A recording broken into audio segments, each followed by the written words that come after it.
Okay, I want to say welcome once again. It's only me, Wushu Richard, or Richard Clark, and basically I want to say welcome, okay, to this second tutorial, okay, tutorial number 2 on teaching you and showing you the best I can how to use some of the, most of the amazing features in this great free software, which is an art software, a digital art and animation software. It's for art, but you can do animation also in it. And the software is called Firealpaca. Now, okay, so please excuse me, I have a little bit of a cough, and I want to say I hope you have seen the first video. It's a pretty long one, the first tutorial, but this is video number 2, and as promised I'm going to try to cover some of the features that I said I was going to cover. Now when you open up Firealpaca, okay, I'm using the 64-bit version on my computer here.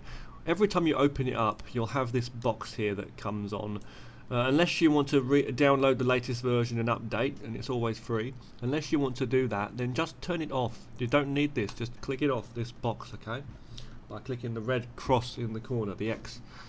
Now as I say, when it's open, this green square in the middle of your page here, this is not your canvas, okay, so remember to go up to the top, press File, click on New to start a new project. And in this video we're going to be looking at two things. We're going to be using the basic standard, like basic canvas setting, depending on which size obviously you want to use for your canvas. I have a setup here of my own that I like to use. And you can also, one more thing I didn't mention before, in the other videos, you can set your canvas to be non-transparent, like usually it starts off as transparent, like see-through. There's no color or anything for the canvas. It's transparent, but you can change that to be a color. You can select color and then click on that and then choose a color, but I'm just going to have it as transparent. I can do it the way I usually do it. So we're going to look at that, and then we're also going to look at comics today. Okay, I'm going to show you how to at least make a basic setup for a comic page. We're not going to make any comics or do any comic art, even rough stuff. I'm just going to show you in this video how to also make the basic panels, for a page, and set that up. I'll show you that later on. So let's click on standard first of all. So when you, I'll take you back. Hold on one second, I'll just take you back to where we was. So when you open up Firealpaca, you'll have this box thing that appears. Click that off, okay, click it away. Click the red box, the cross, X. Go to File, click on New, and then go to, keep it as standard for now, and just go down to OK. Your canvas will open up. It may be a different size, but don't worry about that. We've got it on transparent here. What I usually do is I'll go up and I will, on my colours here, I'll choose another colour on the colours up at the top left here, and I'll go down to the paint bucket tool and just fill the whole thing in. I may not paint on this, usually I'll draw on another layer, okay. I'll make another layer by going down here to the right. We've already covered this stuff in the other video, so do watch the other video if you want to understand the basics of some of these tools, okay. You make another layer. Basically, in the previous video, I covered a few things. I basically covered the use of all of these tools that I have set up on the left here, the left of my screen. The colors, the pen, the eraser, this dot tool, this move tool, shapes, paint bucket, gradient, selection tools for selecting different areas, text. I covered all the basic things, so go and watch that other tutorial and you'll know how to use these basic tools in various ways, as well as adjusting the size of the brush and the opacities being the visibility or transparency of a brush, or up here on the right, the transparency of a whole layer. in the last video I also covered how you can move layers around, use layers, and what that's all about, and these various functions of these layers, including protect alpha, clipping, which I didn't cover too much, but we'll cover that more in future. How to lock a layer for safety in case you don't want to draw on that particular layer. And I also covered creating a new layer, creating a folder for layers, duplicating layers, erasing layers, and also this fourth one here, which is the merge down, where you merge layers. So I covered a lot of stuff. I also covered a few more tools up here at the top here, as in the ability to draw freehand, okay, with any brush, and how to do various other shapes and things like this, you know, like doing various shapes and stuff like that, okay. So I've shown a lot of stuff there, and also I even showed the correction here, which gives a good guiding steady hand control for your line work. As I say, this software, as I've already said, Firealpaca, is free, and it's packed full of features. Okay, it's packed full of features. In fact, I like to use it much more than Photoshop. It's just, for me, it works fine. Okay, it works great. In this particular video, I said to you that I'm going to cover some particular features. Okay, in the last video, I said to you that I will cover the features being these tools, these rulers at the top here, rulers. Okay, we're going to cover the rulers. I'm also going to take you through the blending modes here on the right, blending modes for layers and what blending modes actually do. In some softwares you even have blending modes for various pens, although I don't see much of a use to it, but then I guess it would be if you were doing different paint strokes and stuff. Okay, so we're going to look at the blending modes for the layers, okay, which you work in a lot of digital softwares for layers. We're going to look at these rulers at the top, these ruler guides. We're going to look at comic panels for comics, okay. And what else are we going to look at? I've totally forgotten. Oh yeah, some effects at the top here, okay. That's what we're going to cover. Then we'll carry on in the next following video, and we'll cover some more tips, okay. I just want to show you something else very quickly too. I've already mentioned like the controls of a lot of this stuff, and I've mentioned like how sometimes you'll use the pen, sometimes you'll go back and forth between using your mouse and actually using a pen and a pad, which I actually use for my computer. I prefer to draw and paint with a pen, like it's an actual graphics tablet, it's called, you know. And you know, I really you know, really love drawing like that, you know. Hold on 1 second and we'll be with you. We're having some issues here. Hold on. Okay, we're ready now. Sorry about that. So yeah, it's a graphics tablet. It's basically a graphics pad that I use on my computer here, a pen and a pad. So I'm drawing with my hand holding this special pen.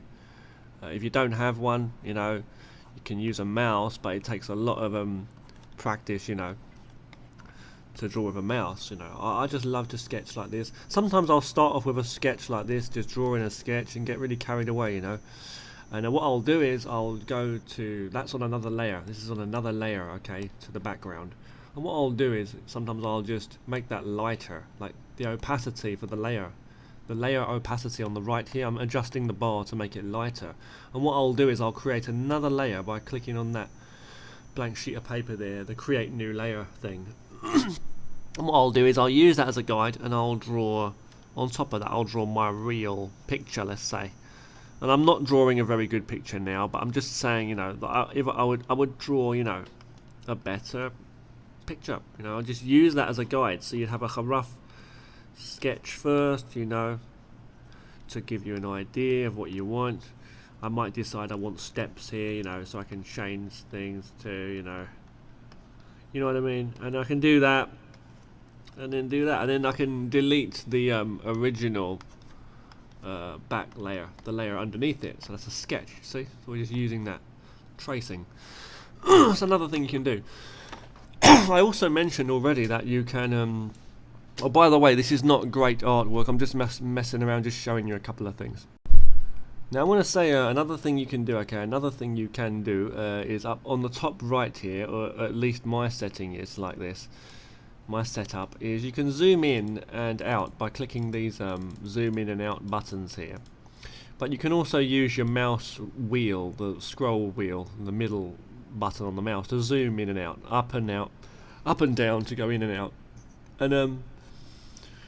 And you can also use these things too, these little turning arrow things, if you can see here, and you can adjust and turn your picture, turn your canvas, your image around. It doesn't actually turn, it doesn't adjust your picture, it's just turning as though you are turning the whole piece of paper around, you know. It doesn't edit the image.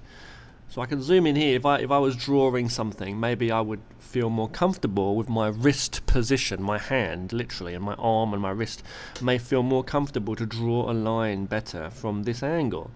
I may not feel comfortable from this angle, just straight, to do a certain part of the picture, if you know what I mean. Now once you've got that, you may want to turn back left or right, or you may just hit the middle button and it will bring it back to the middle for you, the middle thing here, I mean, on the right here, like a little sunshine thing. You can also, okay, do something, okay, you can go up here to edit, okay, at the top edit, and go down and click on flip horizontally, and it will flip your image, and you may be more happy with that. That actually does flip your image. It switches, it flips it over to be a mirror image of itself. I haven't found, you may regard me as dumb, but I've not actually found a way of, directly at least, flipping the image vertically yet. Anyway, I'm going to hit Control and press Z or Z, and that brings it back to what we had. But what I was going to say to you is, maybe you would not like to flip your image. Maybe you just want to flip the view for a moment. So for example, this image is like this, okay, we've got the tree on the left and the sunshine on the right. Okay, I may go up to the top here, top right, and press this button. Now, it's actually flipped the image, but it hasn't flipped the image. This is only a view. It's only looking at the image as though you were looking in a mirror. That's what you're doing now, okay? So if I was to do this picture, if I was to if I was to change this, like do another tree here, you know, whatever, someone walking on the street, you know. If I were to save this picture, the output, okay, the saved file would actually not be like this. It would look like this. It would look like this, okay? Because this on the right here, that's just a view changing thing. The navigator here is just only about changing the view of the image. This too is a zoom thing. Set your zoom back to normal. This here you can adjust the bar, you see, and hit Control Z, or just click the middle thing here to set it back to normal. I mean, now I want to also say, what do I want to say to you? Yes, so these are a few things, okay, you want to keep in mind when you're doing your art, okay. For turning, you know, the paper around, it'll help you to get some better angles, rather than just forcing your wrist into a certain position, you know, and making a worse situation for yourself, you know.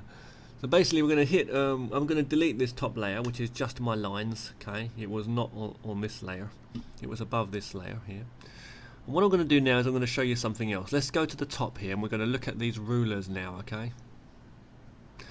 So looking at the rulers at the top, the first one you have is off. So what we're going to do is we're going to choose the next one, parallel snap. Left click. These can be confusing for some people. Parallel snap, you may have noticed now we have some lines on the screen going diagonally or in a certain funny angle. Now actually you've got how many? 1, 2, 3, 4, 5, 6, 7. There are 7 rulers. The first one is just off. When you don't want to use a ruler, you're going to click off and make sure that it's clicked on off. Okay, make sure it's off. But when you want to use a ruler, you click on one of these. The first one is a diagonal one. What happens here is you can draw lines and it will follow that line. No matter how you move your mouse, it's going to follow the lines. And if you want to get straight lines, or if you want to maybe use them for a guide even, like for example, if you want to use that, you know, I could you know, make this faint. I could make another layer on top. and you know, turn off my ruler now, and I could just follow this, you know. So I've just got a lower opacity visibility for this bottom layer here. I can go onto a new layer now, and I could, if I wanted to, I could just follow these lines a little better, you see. And I could just do a few things. I could just do a few trees maybe, you see. I'm just following that as a guide. I can go free, it's a freehand thing, you see, but I'm still following the basic line. You see, I can do a little road here, you know, and there's my angle, the haunted house in the woods or whatever, you see. I can draw trees and everything's following that angle. See, if I turn the camera you'll see what I mean. So you're following the lines. That's not the best picture, I'm just giving you an example, okay? So I'm gonna get rid of all that, and let's turn my ruler back on. Go to that first one there. It's a parallel, what's it called?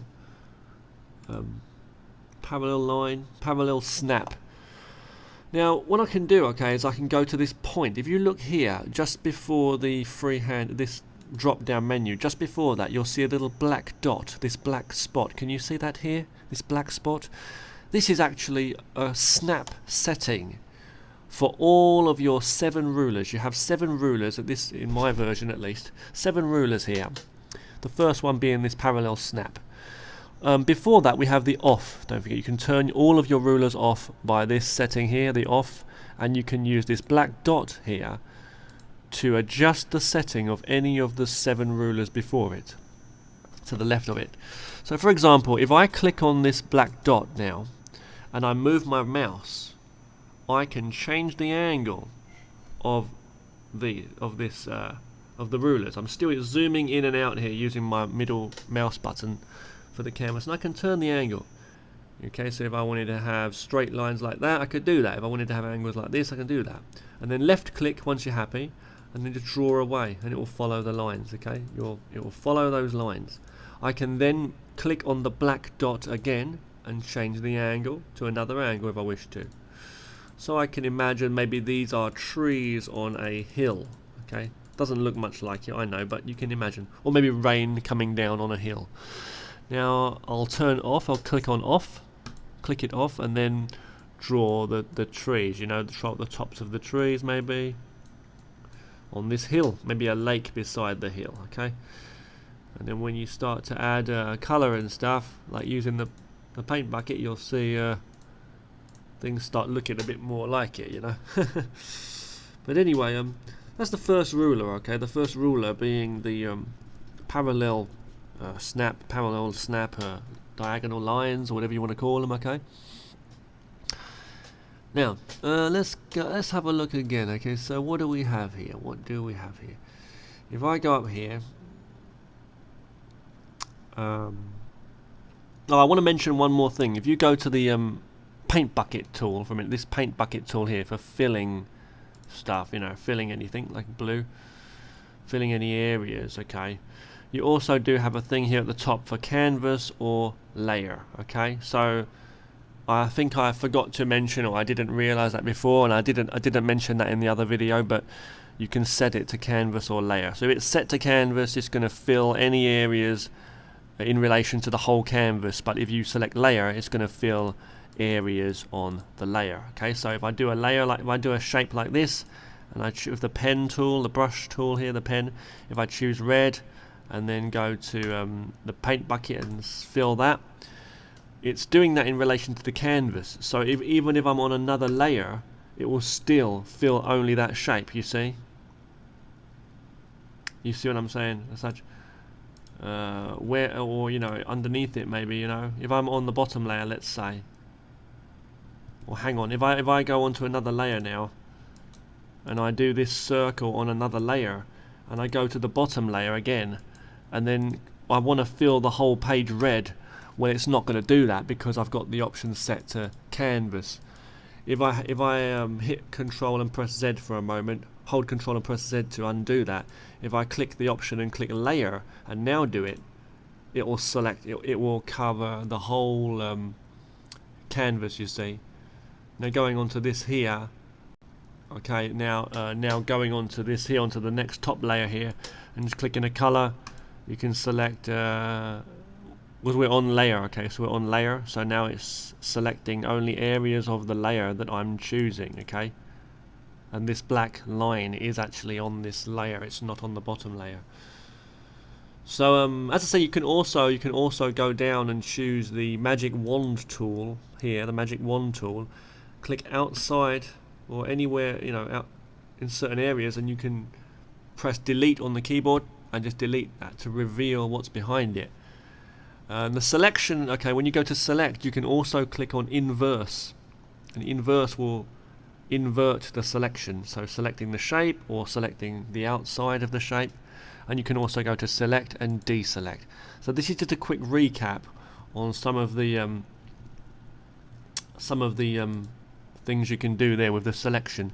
Also, I want to also mention, okay, if I have various shapes on the screen, okay, such as if I have a variation of shapes on the screen, okay, like this, variations, it looks like trees now, I know, like this for example, variations, okay, that's going to be very hard to choose with the magic wand tool, okay. If I choose the magic wand tool now, if I choose over, if I go to here and just click over here, it's going to choose a certain area, okay. You see how it's just choosing certain areas, okay, and it's kind of very hard because this kind of shape, you see, is like this.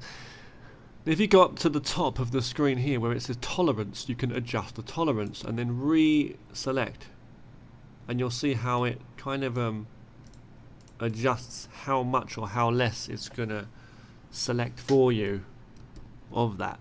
And then once you've got that, you know, you can also do other stuff, like I can go to inverse, so it selects the outside. I can go to the eraser tool, you know, the eraser, choose a hard eraser, and then just erase away, and it's going to keep that part of the shape. Now you may want to have that because that might, you know, be very useful to you. I'm going to go to inverse again to select this shape, and I'm just going to go to select and go to transform. If you're not following me with this, okay, try it, just watch the video again, okay, and we'll be okay. So go to select, transform, and then you can just edit and move this thing around. I can make some trees if I want to, okay, like that. I can go to OK, go select, deselect. Remember to click OK once you've repositioned or transformed a tool, okay, transformed a part of your scenery. From there, I can simply duplicate this layer over and over again, making duplicates on this side of the page on the right here, clicking the duplicate layer here option. Go to the move tool and just simply move whichever layers you've got. You know, you can do things like that. You can make brushes that look like trees and stuff too, and you can also adjust the opacity of various ones to different degrees, okay. So you can see that it looks almost like some are in the foreground and some are not, okay, and you know, that kind of works well, okay. And then once you've got like a certain thing selected, like a brush, let's say this one, you can go back to your basic pen tool, let's say, and you can you know, draw your stuff on there. And because we're on actual layers this time, we're talking about layers. If you want to make, if you don't know which layer you're on, because there's so many things there, just go over to the visibility for those layers. These little points, you know, these, when you click them on or off and on, these little points here, they'll help you. Just adjust those and you'll see where you're at, you know. It's like this one, okay, I'm on here, go over here, and yeah, it keeps the same opacity because we've adjusted only the opacity for the layer, not the brush. You know, this one, okay, you see what I'm saying, and things like that. And what you can do is, when you're happy with that, you can go to layer, go to merge all, okay, so go to layer up the top and then go to merge all and just click OK. You've got the option there to exclude or include text if you've got text there. Once that's done, you can go to another layer if you wish, which is what I'm going to do. Choose a lower opacity. I'm going to show you some tricks with opacity for brushes and erasing certain parts of duplicate layers to reveal different shades. I'll show you that at another time, okay? But you see, this is a very quick and easy way of creating some trees. Now that back layer, we may want to make it a little bit more faint, okay? I'm going to make another layer behind that, and I'm going to make this layer a slightly higher shade of red, full opacity. You can see, and you can create some nice little artistic, simple images like that. I'm going to go to this middle layer, so we have like the sky, we have the sky in the back layer below, then we have the trees in the middle, which are behind this ground layer, and then we have the ground layer on top in the foreground. I can also be very clever with that, and what I can actually do is use a very soft, low opacity eraser. Turn the opacity for the eraser down. I'm going to keep it hard and change the size slightly, making a path that gets smaller as it goes further into the distance and wider as it gets closer to us.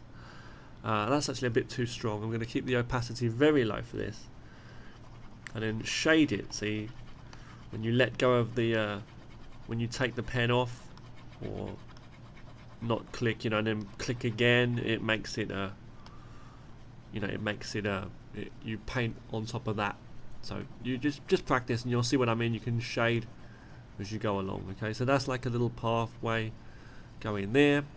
If you wanted to get a bit more funky, you can have like a very dark red, almost black there, a bit black even, and you could do a silhouette on full opacity there. A silhouette of someone, maybe you, walking down the street, walking down this path. Where are you going? Who knows? Maybe holding a bag of some kind with a funky hat on. And if you wanted to do like a little sunshine over there in the background, you could have a little sun of some kind, like that. Okay, doesn't matter, we're just having some fun today.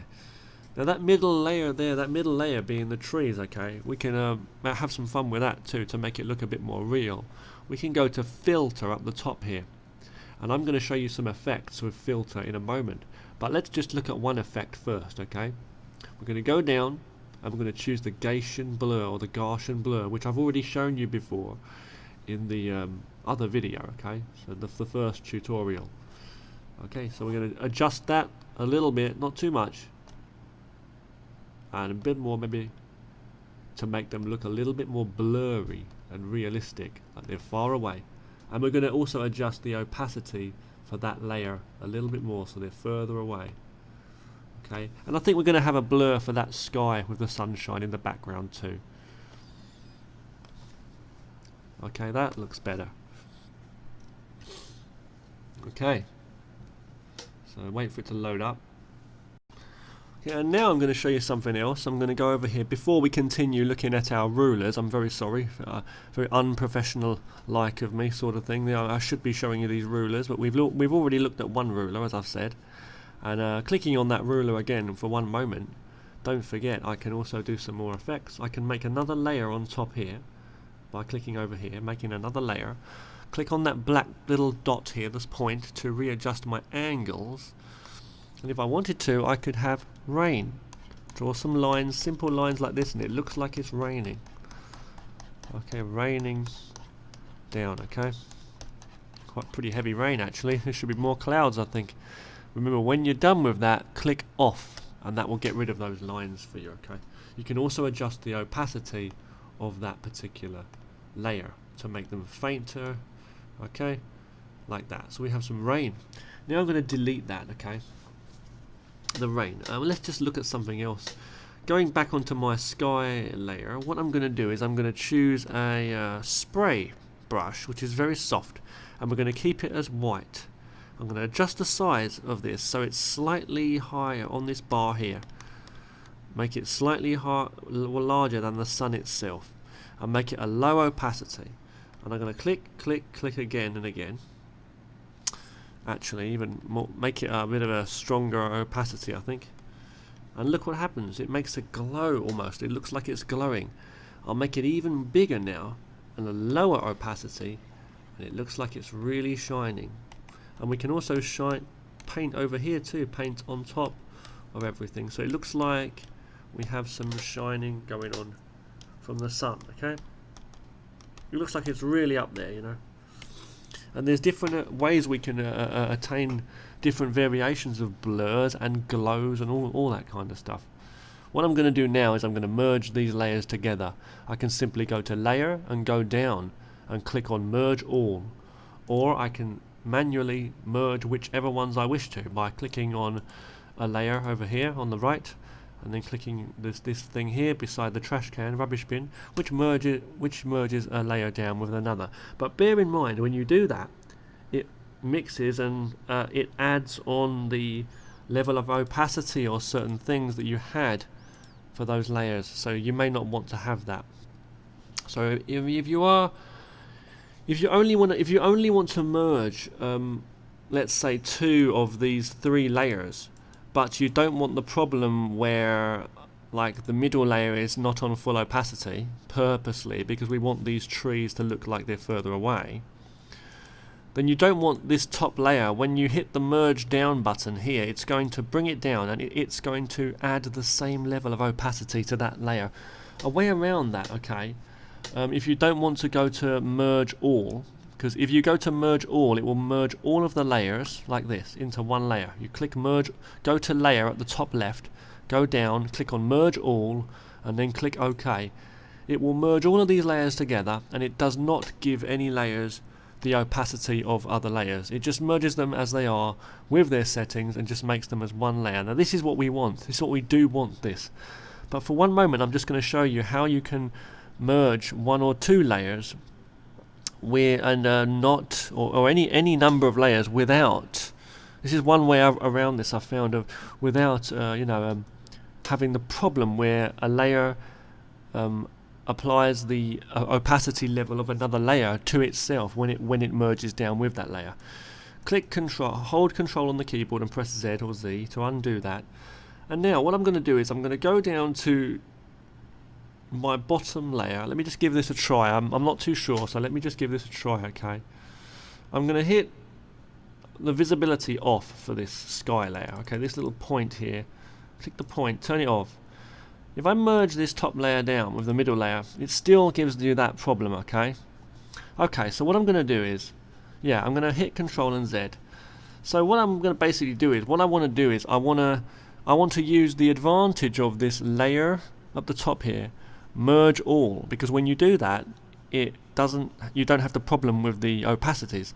But the problem is we don't want to merge all layers every time. So let's turn this back layer off. We just want to merge these 2 layers, for example, okay?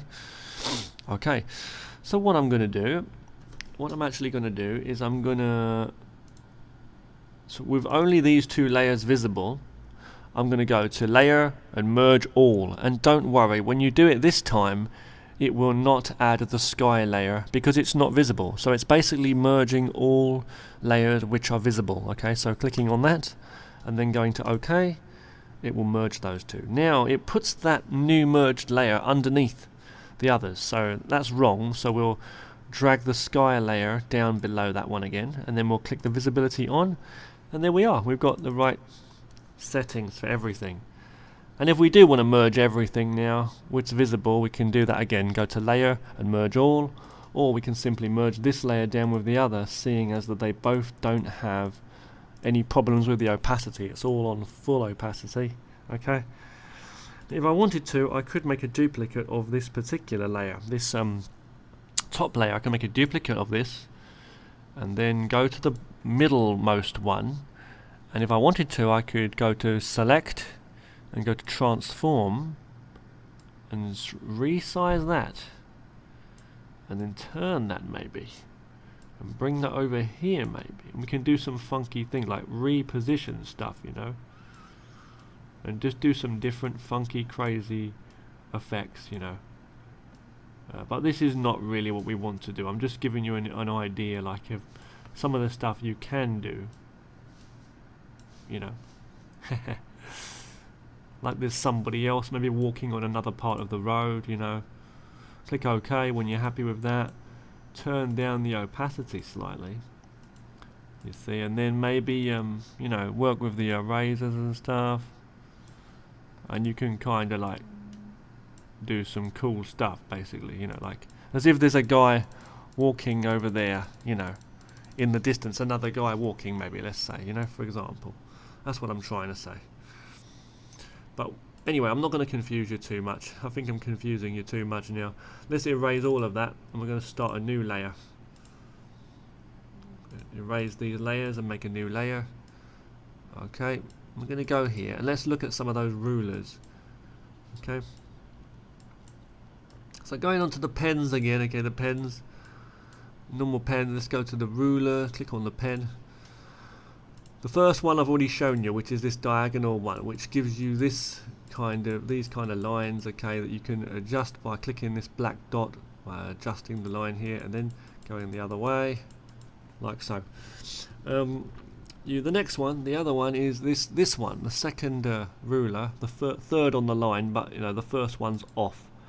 But the second ruler, as such, is one which gives you straight lines across vertically and horizontally lines, okay, which is very, very useful, okay, also. And you can mix and match these, don't forget, too, and it remembers your setting. So I've just changed it back to the other ruler, you see, but if you want to adjust that, you just click on this dot here, and you can just move that around and then readjust, okay, and do your lines, okay. Hit it holding control and pressing Z for a quick edit undo method there. Go and clicking on off now. Get used to these two buttons, okay. You have off on the left, and you have a little black dot here on the right, which becomes selectable once you've chosen a ruler to use. Some of them don't have an adjustment, so that this black dot will not become accessible, only on various ones. The next one we're going to choose is this vanishing point snap. So we've looked at parallel snap, crisscross snap, and now vanishing point snap. This is like a perspective snap. So basically I'm going to make a mark here, click, make a line, and make going down, let's say, for example, and it gives you the choice that you have to make two lines, basically. So I'll make two lines, and they can be however long or short, but the most important thing is the angle. It can be any angle, actually. We're going to have it like that. Now once you've clicked a second time and you've made two lines, it will give you this sort of shape here, starting with your first two lines you had. But what it will do is it will bring those up so that they meet in the middle, and it will also make more lines for you, so you can see that these red lines here are more guides showing you perspective, basically. So things get smaller, you know, the further away they are from you, right? And you could use these in conjunction with the other rulers that I've already shown you, like this kind of thing, and across, you see. So yeah, so you can basically, you know, click off now, so you can draw freehand, you see. But what you can do is turn the opacity down, go onto a lower of that layer, then go onto another layer, and start drawing, working from that. So I can have trees bigger that are closer to us, and smaller trees further away. So that's a good way of creating a little guide for yourself, you see. See what I'm saying? I've just drawn a few lines, and literally I have some visualization, you see. I can have a road here. I can follow these lines, you see. I can have anything I want. I can draw something there, a trash can, a rubbish bin or something. I can draw a straight line across here for the horizon, and I can have a sunset if I wish to here, okay. And the same guy, maybe that same guy with his hat, walking, carrying a bag or something, okay.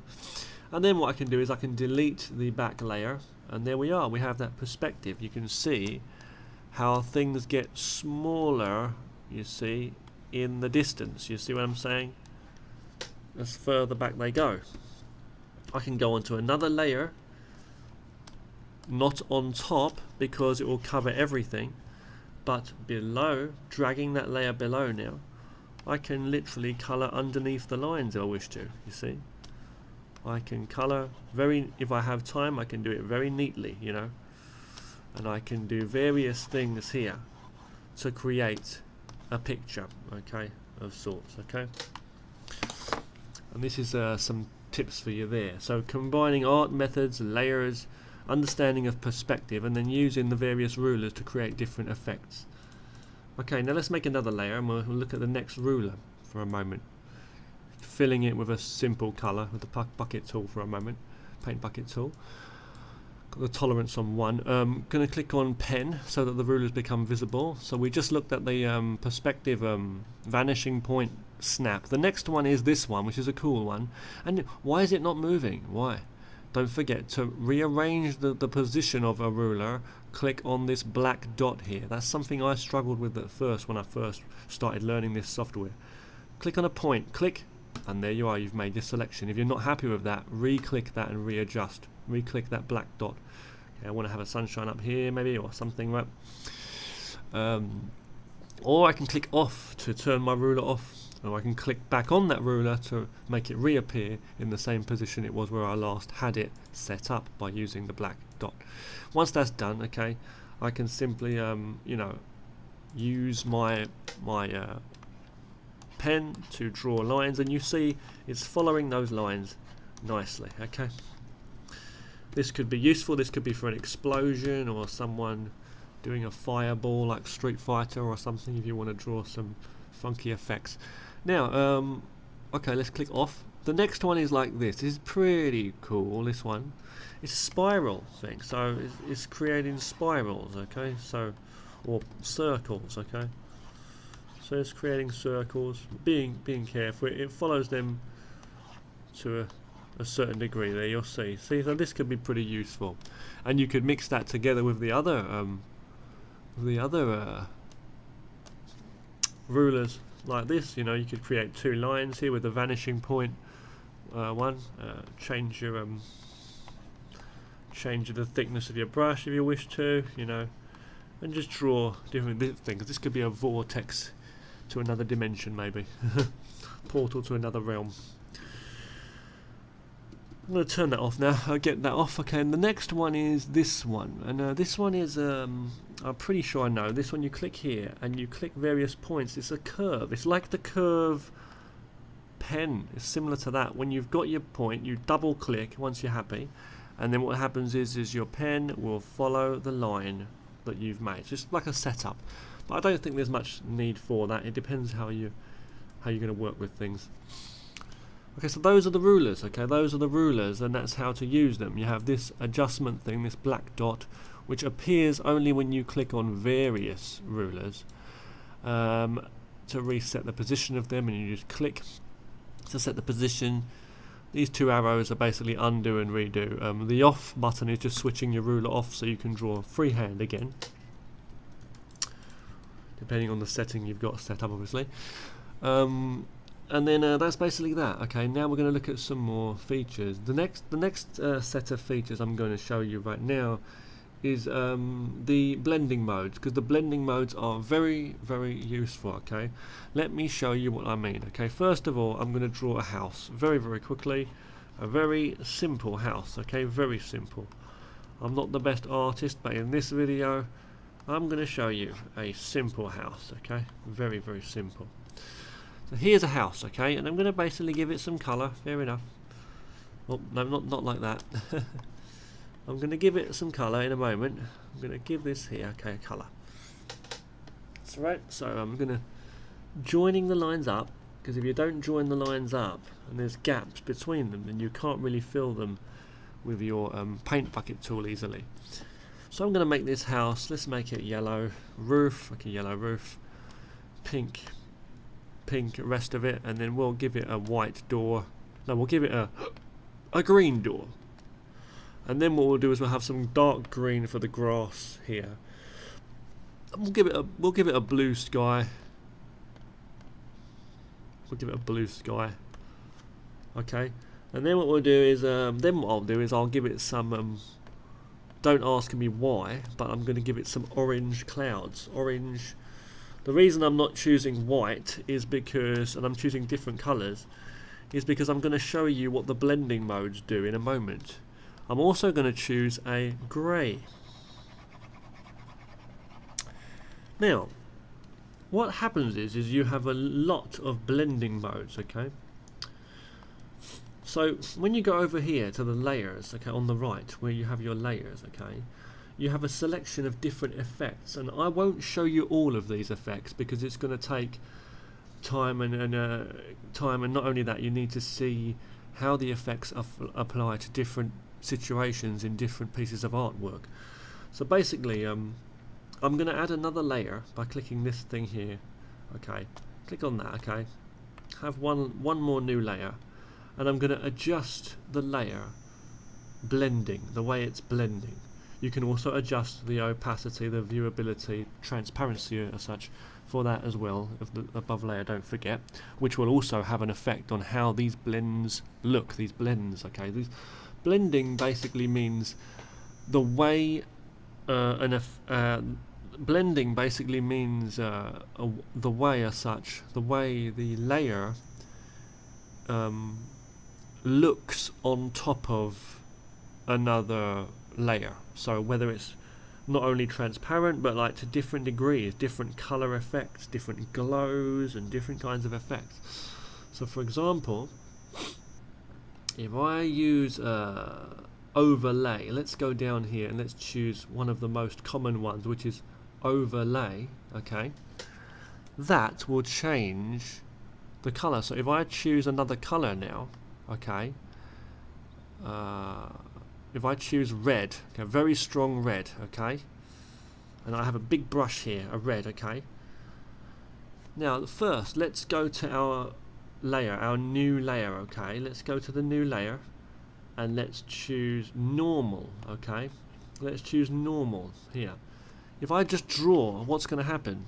What's going to happen? You can't see anything behind it. It's making a mess, right? Okay. You can change the opacity, but still it's not perfect because that's only like a piece of glass. It's making the image look much more weaker behind it. It's only partially transparent. We want it totally transparent and totally red. We basically want to change the color too, you know, as such, okay, of this whole thing. So what we do is we go to the blending modes and we choose overlay. And what it will do is it'll overlay, for this particular blending mode, it will overlay colour, you see. Let's make it full opacity first, sorry, yeah, see. And it basically overlays a red colour to that. And as you can see, okay, so we've made a mark here and it's overlaying to a degree, right. If I choose another blending mode, now I can simply change the mode. So normal is the first one. I'll use my mouse for a moment. If I change multiply, you can see what that does. Multiply is different. Add is like this. Divide is like this. It totally changes it, see? Okay, so this is overlay. This is screen. This is lighten. This is darken. Okay, darken. This is difference. This is dodge. This is soft light. This is hard light, and this is actually very useful. Sometimes I'll show you in future. Hard light, you can be very useful with a soft spray and to do glow effects, different adjustments on different layers of that. But anyway, you're going down here to so you must understand the basic mechanics of the layers and how to use them first before you can use these blending modes. But you know, so we have hard light, we have hue, okay, hue, and then we also have saturation, color, okay, so that's very red looking, and then brighten. But let's go back to the basic thing, which is let's go back to overlay for a moment, or maybe even multiply, which makes things look pretty dark. Now for this I could turn down the opacity of the layer still, so we're looking through it to different degrees. Now I want to do something really quickly. I want to just delete that layer for a moment and let's look at our picture. Our picture is actually in color, right? It's in color right now. Let's go to filter at the top of the page, filter, and go down to hue, which is the second one, hue. Click on hue, move this to the side, and the middle bar, which is saturation, I want you to bring it all the way down.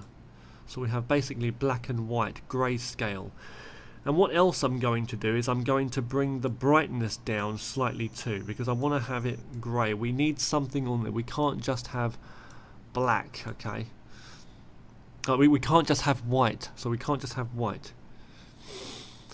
What I'm going to do now is I'm going to go to OK. Okay. And I'm going to, with that, okay, I'm going to go to filter, and I'm going to go to levels, and I'm going to adjust these levels too. I can make it with a contrast if I want to do that, okay? Don't have to do that.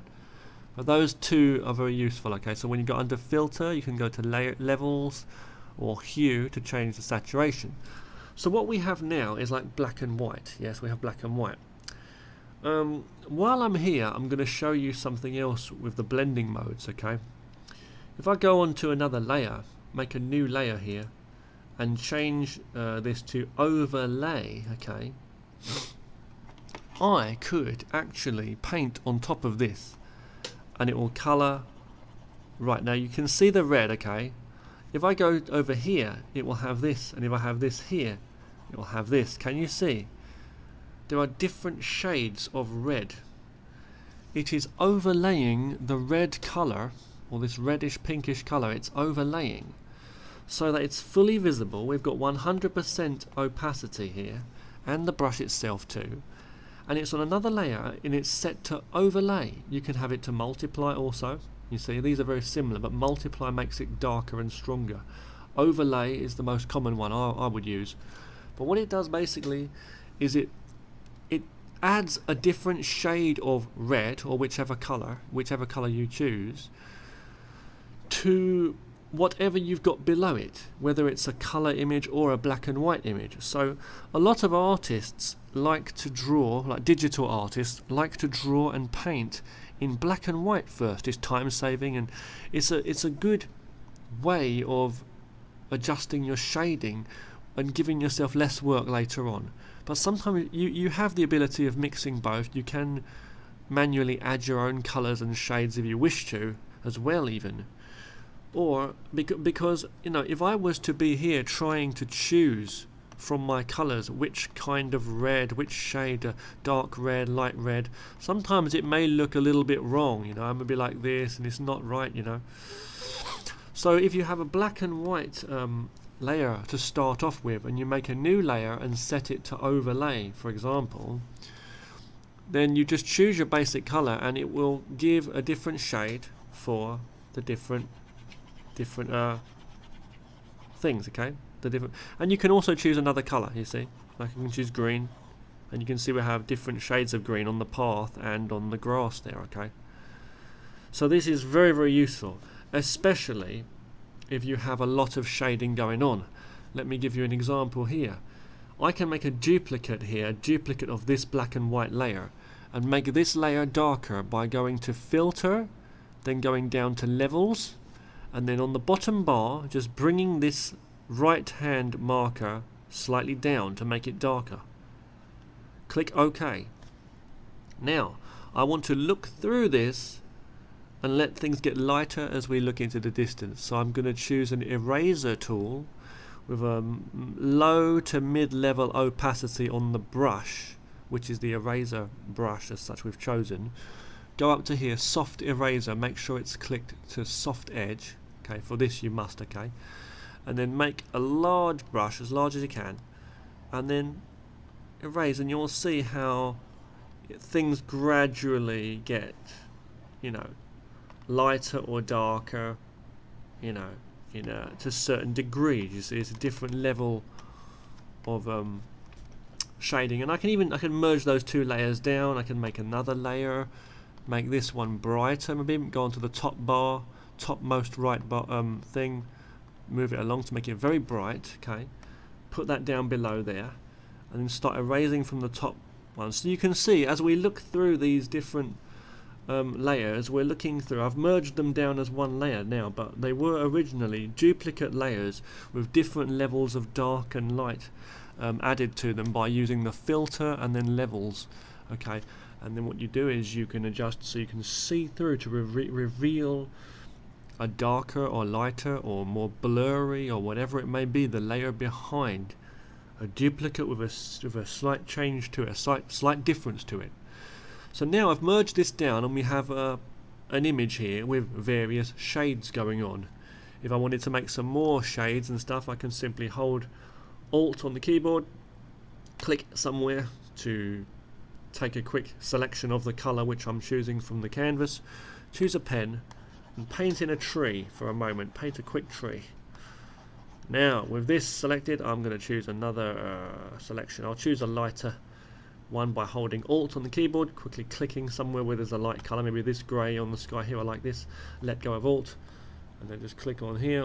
I don't really like that, I'll hold on, make it a lower opacity pen for a second, you see, and then we can just add some various shades, okay, to a tree. Let's say I can go to filter, levels, play around with the contrast until I'm happy with that, you see. So now we've got a lot of shades going on, okay. Let's go to a new layer now and let's change the top layer to an overlay blending mode. Let's choose red for our pen, go on to full opacity for both the layer and the pen, and the size I'm going to tweak, and I'm going to paint red over this, and look what happens. You can see it's adding different shades of whatever colour I have here. You see, it's adding different shades of whatever colours. See, it's working from the bottom layer being the black and white, and it's just adding the right shade of the right colour, the right tone, to those on top. It's an easy way of adding those colours rather as opposed to manually selecting different blues and different reds. Now we can adjust the opacity of that layer on top if we wanted to give a slight different level of intensity to that. Okay, now another thing you can do is you can get rid of that for a moment, make another layer on top, fresh new layer, click overlay again, then go over here, and with our colours we can just choose to have two colours. We can click the colours like pink and maybe yellow, maybe. Hang on. Oh, we need to first go down and click on this one here, the one below the paint bucket fill tool. Go below that and choose the gradient tool. Now you can choose two colours. You can choose yellow, and you can, very strange, I don't know why it's not working, bear with me. Well, sometimes you can hold on one sec, I don't know why that's not working. Let's click on normal for a moment. That's very, very strange. I think what I'm going to need to do is I'm going to need to maybe restart the program. Sometimes this happens, okay, so bear with me for a moment while I restart my program. So I'm just reopening up Firealpaca for a quick moment, okay, and you'll see what Okay, I want to say please excuse me, okay, I was just showing you a few things there and the camera stopped, okay, but basically I just came up with this image here. I was just showing you how you can have different effects with the gradients, okay. So for example, I'll just show you that one more time. If I choose two colors up here, if I choose red, and from my two colors here in the selection, if I choose red and yellow, we'll choose a darker, or I choose red and green. Let's choose red and green, okay. Red and green, don't ask me why, just for the sake of doing red and green. And I'm going to go down to this gradient tool, and I'm going to go and drag a colour on, see. Oh, sorry, nope. Onto another layer, onto a new layer. Make a new layer above that and do that, okay. Now it doesn't look very right, so we're going to go to blending modes and we're going to go to overlay, and that's what it gives you, okay. You can also give, you can go to multiply, you see, or whatever you want to do. And you can basically choose these different effects here, you see, to get different variations. Choose overlay, and you can also change the opacity of that layer too. You can get some really nice effects. Don't forget you can also go to filter, hue, and again crank up that saturation if you feel it won't look too bad. Go to OK, go to filter again, levels, play around with those bars until you get some cool stuff going on, you know. So this is like a rock, a stone here in the water maybe, you know. So in this video so far, I've shown you we've been looking at you know, how we've been looking at the rulers. Okay, I've shown you the rulers, I've shown you some little tricks, I've shown you how to use blending modes. Okay, clipping I'm just going to have a little look at myself, because I don't usually use clipping, and I did mention it in the previous video. So let's look at clipping really quickly. If I do a little house here, if I draw something here, let's draw something here, okay, just for the sake of it, let's just draw something, a little box maybe with a little ribbon on, something. Maybe coming to it's a gift for someone, let's say, you know. Okay, so we're going to have that there, and we're going to go on to a new layer, and we're going to hit clipping. What happens if I draw? I don't usually use this, so let me give it a try. Oh, okay, so that's what happens. It just basically it just paints over it. Okay, so it paints over that. It's basically the same as it's the same as it's basically the same as protect alpha on the same layer. So if I delete that, it's basically like adding protect alpha settings for the layer on top. So if I'm on one layer here and I click protect alpha, I can only paint within the pixels that are already painted. I can't paint out of that shape. If I go onto a new layer and I want to have the same effect, but I don't want to actually paint on this layer, then I can do that by clicking on clipping. That's what it basically is. Okay, and don't forget, you can also add a blending mode to that, and just try different things out, like overlay or multiply, whatever you want to have, or normal, and then the opacity too. You can also you know, don't forget, you can turn that off. If you turn it off, then it's going to paint outside of that, you see. It's going to show you where that is. So there's still there as such. The same for protect alpha, I'm pretty sure. So protect alpha, I went outside of the line. See, I started way out here and went across. If I turn the protect alpha off, well, no, it's different. For protect alpha, it doesn't actually paint. It locks like the outside pixels. So both got their advantages and disadvantages, I guess. The other one is lock. Okay, so lock layer. So if you can't paint anything, that's probably why, and you'll notice your cursor changes. So if you've got any problems where you can't paint in a certain area, or you can't do something, always check certain settings all around your canvas. Be patient and calm, and look at things like this on the right for the layer settings, because it may be the brush settings, it may be the layer settings, or whatever, you see. Again, for things like rulers, check your ruler settings, like off, or this black dot here, things like that, for rearranging the positions, things like that. Select, if you select an area and you don't want that area selected, don't just go to select and go to deselect. Things like that, you know, you need to remember.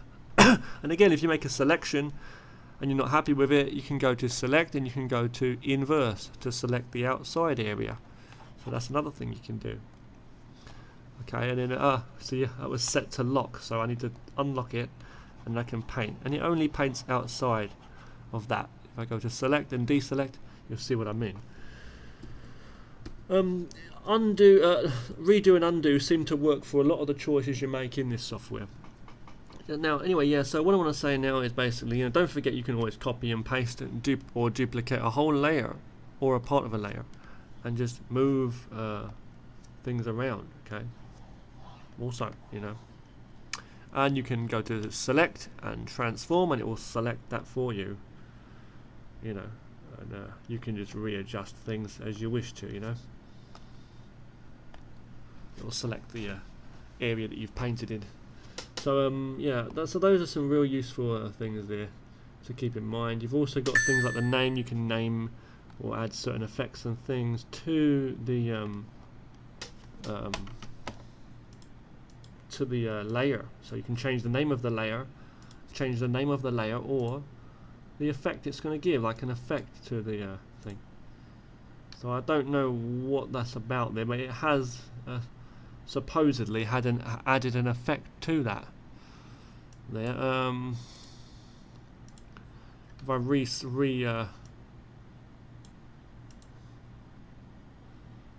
size it, you'll see. Another thing, okay, when you resize though, not always, but when you resize an image, like when you resize something like this, you'll notice that it gets very blurry and not very clear, okay? But don't worry, once you've adjusted it, just click on OK and it will go back to clearness. And when you save a very good, very clear, one of the best, or like it's supposed to be almost, or whatever, it's supposed to be very, it loses very little quality, is PNG as opposed to bitmap, BMP, or JPEG, you know. The best one to save in is PNG when you're saving an image file. Another good thing about JPEGs, about PNG files, I mean, is you can have this empty space here also when you save an image, if you want to have that for certain reasons, or if you're working with different layers on different projects such as art or animation. That's pretty useful sometimes to save an image like just this without the background, you know, so you can have an empty transparent area of a picture when you save in PNG, or the option to do so if you don't wish to choose another color. But for like JPEG though, if I were to save this image now as a JPEG or something like that, it would basically add a white color here where this transparency is, which would not be very useful. If I wanted to use this picture again, let's say this picture of a present or a gift, if I wanted to place that into another picture, into a like onto another Christmas picture image, let's say, then it wouldn't be very useful, because you know, it would I would have to erase all the white area around it, you know, and it may or may not be easy to do so. So remember to save in PNGs is one bit of advice I'll give you, especially if you're doing animation or things where you want to use images again or manipulate them, move them around or whatever, you know. Okay, so that's another thing there we're just covering, okay, using the blending modes and the so I've covered rulers, I've covered blending modes, I've covered a lot of things here, okay, recovered a lot of useful things here. Effects, okay, effects, let's look at some effects very quickly then. Various effects. So I've shown you levels, hue, tonal curve. These are all found under filter, okay, at the top of the screen, filter, and then you can just turn these. This one is tone curve. Okay, and you just move that around and play around. So going into filter, okay, at the top here, go down to channel operation, you've got chromatic aberration, different things like this you can adjust. I don't want to mess around with these too much, but these do different things, like different color or effects. This is pretty cool, as you can see, but it's like creating almost like a 3D effect, but I don't usually do that. Unsharp mask, I don't know what this is about, I've never used it, but you know, unsharp, I guess it makes it blurry. I don't know. Certain things it does there. Okay. So with all these effects, we're going to filter here. Filter. We're going to go down. We're going to go to just basically Gaussian blur. I've already shown you already. Motion blur makes it look like it's moving in a certain direction. So you're going to turn a direction here on the wheel. You click preview if you wish to. It might slow things down a bit. And then change the bar, move the bar around, so you get this blurry effect. It looks like it's been moving in some way, you know, zooming around. And this may not be useful like that, but what you can do is you can make a duplicate of that layer and add that effect to this layer, with a top or bottom layer, you know, like this. Okay, I can make a large blur to it, go to OK. You know, and wait for it to load up. Might take longer for certain things.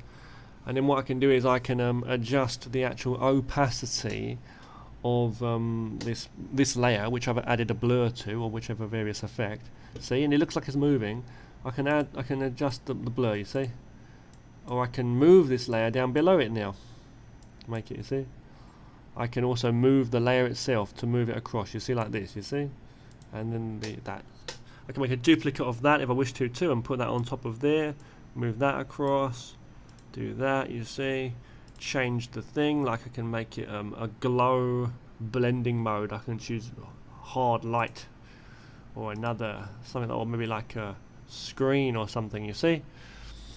Merge all of these layers down, go to layer, click on merge all, you know, click on filter, go to levels, play with these things here, you know, and you can get certain effects, see, and you can do all kinds of stuff. I can also go obviously to select, transform, and then just drag the thing out, maybe. You know, or even things like getting the eraser tool, a soft edge, making a large eraser with a very low opacity, and then gradually like erase parts, like it's you know, it's going so fast, it's like erasing behind it almost, you know, things like that. But you know, you're going to be careful, because when you're working with a lot of different effects and things and blend modes, things can mess up sometimes, and you really need to be careful. Sometimes it's very good to have a duplicate of a certain layer that you don't want to mess up or more, and save and just turn the visibility of the duplicate off, for example. You know, I could have this image here, well, not this one, hold on. Okay, yeah, and then I can, if I didn't want to, if I was afraid I was going to make some changes or whatever to it, and I didn't want to lose that through like a limited number of undos or whatever reason, you can save one out, but you don't always need to save. You can save your progress as you go along. That's one way of doing things. Maybe not as an image, but maybe just as a whatever, or just as like a Firealpaca project, just save one as you go. So if you make a mistake, you can go back, and check your artwork. But what I'm saying is if you're here and you've got this like image on this layer, let's say I can make a duplicate of that layer for no reason, and then the bottom layer, just turn the visibility off and just do whatever changes I want to do to change to this. For example, I can change it, see, and if I'm not happy with it and there's some reason why I can't change it and it's like beyond repair, there's no undos allowed or anything, then don't worry, you can just delete that layer and just turn on the visibility for your original layer, and you'll have that original copy there. Or just bring it in if it's a file. If you've got a file, reopen it. If it's an image even, So looking at the effects, going down there, going to filter, and we go down. Okay, now we can go to mosaic. Mosaic is like this. It gives it a kind of like pixel effect, like an old video game. So cancel. I'm going to go to filter, extracting lines. This is really cool. You can use this for photos too. Well, all of this stuff you can use to edit photos as well as video. And you can go to the extracting lines, and what it does is it basically gets lines from an image. It finds the lines, and like I could have a photo of myself, let's say, and it would get the lines from that. In fact, if you want to see that just very quickly, I'll show you. So yes, I've just taken a funny photo of myself on the screen here, and I'm going to show you how we do that. I can simply show you, but I'm going to click up the top here, double click on the whole thing, and I'm going to drag the image in. Now if I drag the image just straight in, it's going to open up as a different file. Okay, it's going to open up as a different file. Crazy photo of me, right? But if I want to have this as not a different project, okay, if I want to have it in the same project, remember not to just drag it in or go to file open, but you want to go to, rather than file open or rather than drag it in, you want to just go to either, there should be an import thing here, but I can't find that right now. Import. You can open as layer. Yeah, open as layer. Okay, open as layer, and choose your file, or you can. I just double clicked on the top there to basically make that smaller or bigger. Okay. Drag the file across to your actual layers area. This layers area. Drag it into the layers area and do that. It may or may not put it on top or below your image, and it may be bigger or smaller, and you may need to make adjustments and things to your images or your canvas size, but don't worry too much. Next thing we're going to do is we're going to just go to I could go to select, and I can go to transform. I can move it around, or I can just go to the transform tool. If I'm in a funny position, I can use the hand tool and move everything around. But if I want to do that, I can actually just click on the right layer. So we're gonna abandon our Christmas gift picture. Okay, we're just going to go to this photo now to show you an effect. Go to filter. No, go to select, and go to you can go to create selection from layer opacity, which is very good. You see, or you don't need to. You can just go to select and transform, and it does that. Okay. But what we're going to do is we're going to go here and we're going to go to select all, which also you don't want to do that. You don't want to do that because it selects the whole empty space too. We don't want to select all the empty space around the photo on this particular layer.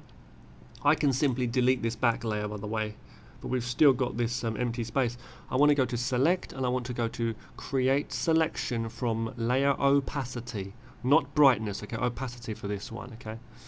So that's what we're going to do, okay. Filter, no, sorry, select, create selection from layer opacity, and it cuts out that picture. What you're going to do now is you're going to go, you can go to edit, okay, and then crop, and then go to yes, and it will crop your image nicely to that size of that image. Now what I'm going to do is I'm going to go to filter, and I'm going to go to hue, and I'm going to turn the saturation, the middle one, all the way down, and go to OK. It's not a very clear photo because it was taken with my webcam also. I'm going to go to filter and I'm going to go to levels, and I'm going to play around with the contrast basically a little bit. We're going to have it like that. Then the next thing I'm going to do is I'm going to go to filter, and we're going to go down to the next effect, which is extracting lines. And when I do this, I can actually get certain amounts of lines, you see. And sometimes you can make things look really like artistic. It's not really working too well here, but you can do various things, and or use other softwares too, actually, to get different effects that make your picture look like a drawing. In fact, what I'm going to do is I'm going to hit save as. I'm going to save this out as an image very quickly. I'm just going to save this image, and I'm going to show you something cool. I'm just going to quickly jump into another software just very quickly to show you something, okay. I'm going to save over the image that we had. You hold on 1 second. I'm just going to save over the image that we had. I think it's a bitmap actually. Sadly it's a bitmap, but still. Okay, so what I'm going to do now is I'm going to bring this image into another software very quickly. This is another art software. You can find lots of other art softwares. This is another free art software, and it's not great, but I always used to use this. This software is called paint.net, and it's a software. It's not a website. It's another software called paint.net. But anyway, it's got some good effects here under effects at the top here. If you go down to artistic, you have a choice of some effects. Ink sketch, or you have some effects here in paint.net, such as under artistic you can go to ink sketch, oil painting, or pencil sketch, which we're about to choose right now. And it also has another effect in here, such as a glow and other things. But anyway, we're going to go to here, we're going to choose pencil sketch, and then we're going to adjust the settings. This is in this software, paint.net, okay. And it's not great, but you can see how you can get an image to look almost like, you know, a drawing almost. It works better for some. I think the reason being that this is like a bitmap, so it's not the best, you know, image to work with. But you know, anyway, I think I'm going to leave that as it is because it's just not working too well. I was going to show you something in Firealpaca where you can make the image look, you know, more like a drawing, and I will show you that more in future. In fact, I've done this kind of thing already in the past. I'm just trying to find the image now. Okay, so if I go to filter, this is Firealpaca. We're back in Firealpaca now, and I go down to extracting lines underneath filter there, and see the more different effects you can add, you can kind of like change things and get an effect. But you know, the thing is, the most important thing to remember is you can change your look of everything, you know, until, if you wanted to, you could draw on top of that. Like I could make another layer here. I could make another layer here, and I could draw on top of myself. I could draw the eyes, you know, and I could draw my mouth there, you know, draw a hat, whatever it's going to be, you know, fat cheeks, crazy hair, and you could, if you wanted to, you could do a real detailed picture, you know. Anyway, let's look at the next picture now, the next effect now, sorry. We're going to go here and we're going to add some stuff. So if I have an image here with some different colours in and stuff, whatever it's going to be, I really don't know at this point in time. But, you know, that's a picture, okay, to say the least. Filter and go to cloud. If I go to cloud now, if we go under filter and go to cloud, it's going to give you another effect, but I don't know what that was about. Let's go again. Cloud. Well, I don't know why. Oh, I think it's because we had two greens. Let's go again. Filter and cloud. Okay, gonna have two different color shades there. Cloud, you see. So it's giving an effect of clouds, basically. And you know, you can also adjust what you've got, like levels. If I wanted to have another layer, let's say here, with something here, okay, I could have this below that, and I could go on top, and I could go to overlay, see, something like that, overlay, or whatever, to reveal the clouds on top. Another thing I can do is I can go to the next one, which is sand, and that's another thing you can do. So sand, it's going to add another effect, like sand effect. It looks like sand almost, you see. You can play around with the contrast and stuff and give an effect maybe to a photo or something. Go to filter, go to different things like this. Now this is cool stuff, okay, very cool stuff. You see, it's giving different effects, like a comic effect, you see. So I can go here, line concentrated, you see, and you get this kind of effect. If you're drawing a comic, you're going to have this kind of stuff, cool stuff, see, sometimes. You can adjust these lines and these bars to give different effects here, you see, for comics. So that's pretty cool, okay. Another thing you can do is go to the next one, which is under filter here, line parallel, and that will give a straight line effect, you see. And I can also adjust the angle of those too over your artwork to give the effect of movement or energy. Okay. Another one you can do is go to filter and go down to line sea urchin flash. Okay, so that's that one there. I can adjust everything there, okay. The randomness, the density, the fade in, fade out, the line length, random here, you know, and just make some real cool stuff, you know. So you know, can really do some good effects and stuff sometimes, you know. And you know, you can always resize stuff too, you know. Can always resize stuff, and you can lay these things over your images, you know, to get an image, to get an effect. Okay, for comics. And now the last thing we're going to look at is just how to actually add comic panels and slice them on a comic page. So going to File and going to New, and then clicking on Comic. Okay, so File, New, Comic, and we're going to go to keep it as professional. Just go to OK. Now what you're going to do here, you can choose double page, like by going to Spread, which says Cover, and you'll have two pages side by side. But we've just chosen for a single page here. I'm going to go to Layer. Okay, Layer. Go down to Add Panel Material. Okay, Add Panel Material.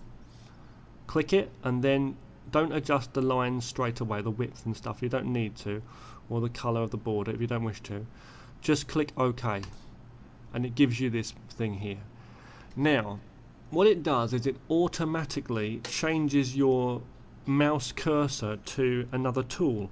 If you go down here to the left and have a look, you'll see that it's now changed to the divide tool. From here you can divide by cutting across. You can create by clicking and just making and holding. You can make panels. If you hold the shift button on your keyboard, you can also make different angle, different shaped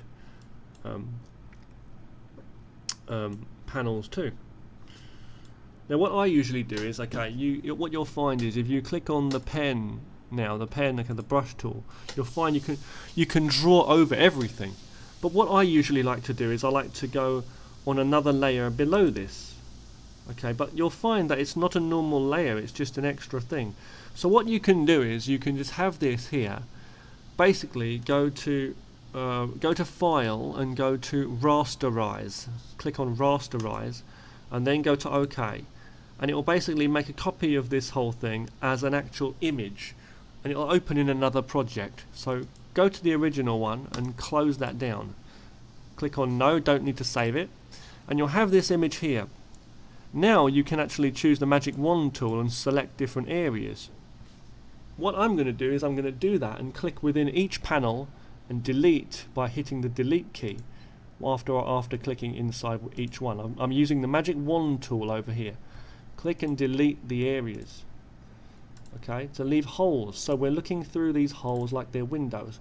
You'll know what it is if you zoom in, because you can see this checkered mark. You can see the transparency behind it. Now go to select and go to deselect. Now we're going to make another layer on top, and we're going to bring that layer down below. Next thing we're going to do is we're going to turn off the visibility for one moment. We don't have to do this. We can go to the paint bucket tool and just simply select canvas, layer rather than canvas, to just color the whole layer.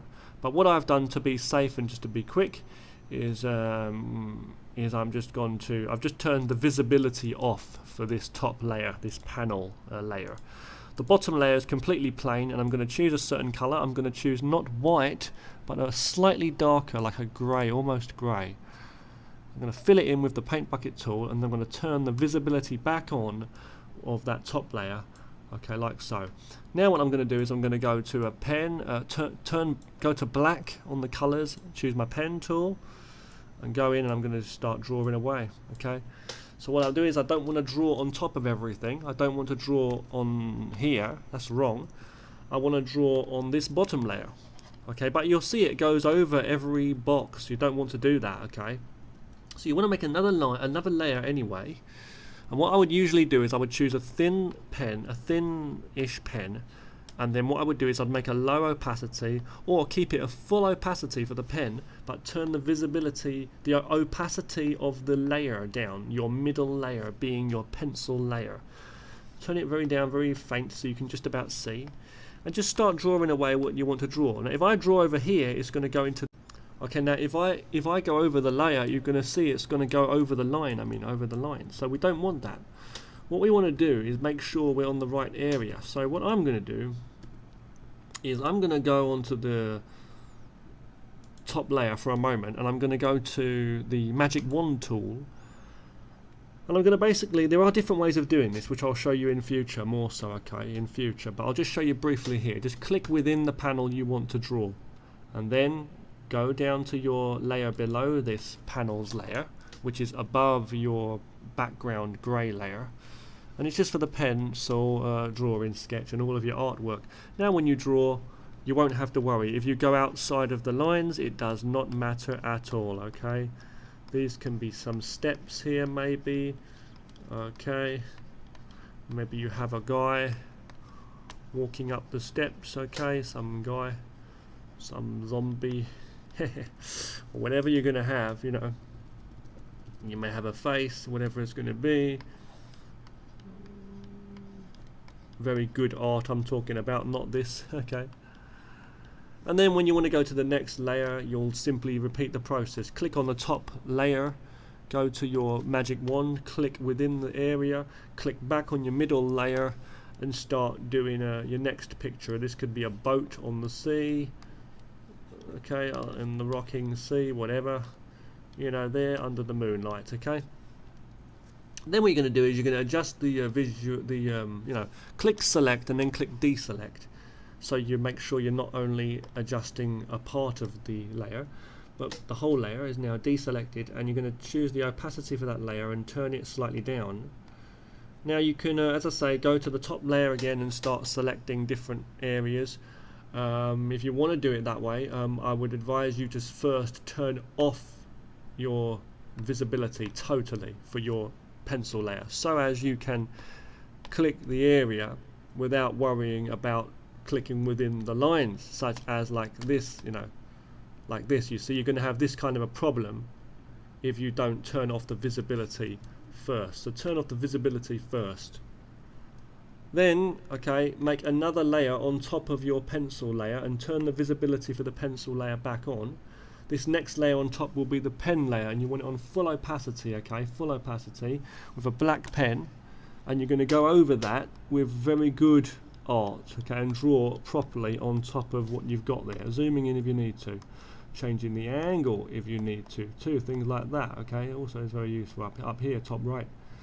Okay, hit the middle one to get it back to center. Once you're happy with that, you can delete your pencil layer or adjust the visibility of it further to check, and then just delete it when you're ready, leaving only your good art with your good colors and all that stuff, what you want, you know, in there, okay. So that's a basic way how to work with panels. That's one way, a few ways there, just really quickly shown to you. I apologize for this video being a bit messy and my speaking pretty quick and showing you so much stuff, but I hope it's very useful. I will be making a lot more tutorials. We've got a lot more things to cover, art methods and other effects, including some animation, more detail on comics, more detail on how to work with different brushes, and more. I'm definitely going to show you a lot of stuff, okay, more animation stuff, and also how to use some 3D implemented objects that you can work with and cameras within this software. And we're going to make quite a few more videos, okay, and we're going to be making a lot of lots and lots of short tutorials too, as well as just showing you how I create art and animation. I hope you've enjoyed this video anyway, and don't forget to check out the first tutorial as well as this one, which I hope you've enjoyed. Clicking on select and deselect here, okay. And there you go, that's how you create a panel once you've a page for a comic. Once you're happy with your page of a comic, you can merge everything down as one layer, and just follow the steps like I've shown you, making sure that after you've arranged your page layout, don't forget to rasterize it first before you can start working with it in the way I've just shown you. You can go to File and go to Save As, and I would advise you to save as a PNG image once you're happy with your page, okay. Yeah, so thanks a lot for watching, and take care, and I'll see you again very soon.